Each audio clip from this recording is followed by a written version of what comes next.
go there for a moment and talk about the aspect of the intervention of God. That he intervenes by grace, not by somebody just going in there and showing themselves to be the hero, the savior of the situation.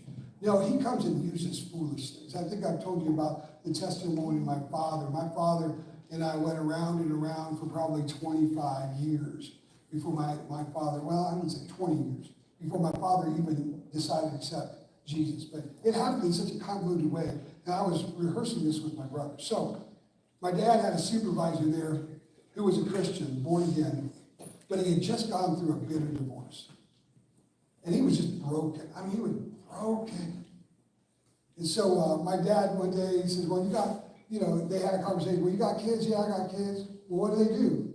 Well, one's a minister. Oh, really? What kind of church?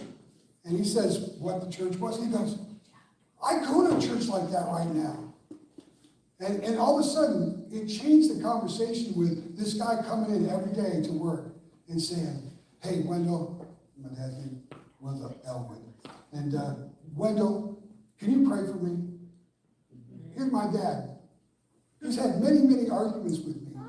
This guy who doesn't know my dad asked my dad to pray with him. And you know what? My dad did. Every day. Until he came to Jesus. That's grace. That goes back to the fact that all the times I tried to do it, and I explained it to him really good. How dare God use a broken, divorced man? That's just crazy talk, Lord.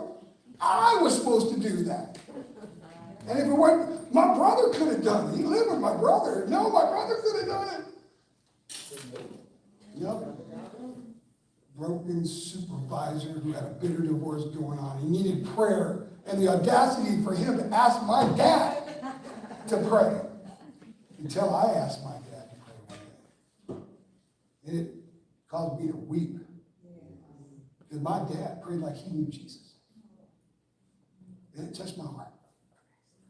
See, that's the grace of God.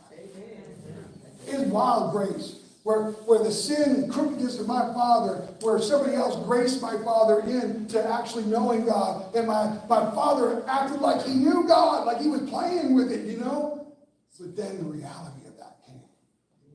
See, sometimes, and I believe in the grace of God, and some of you, you've seen this in operation, you've experienced it yourself.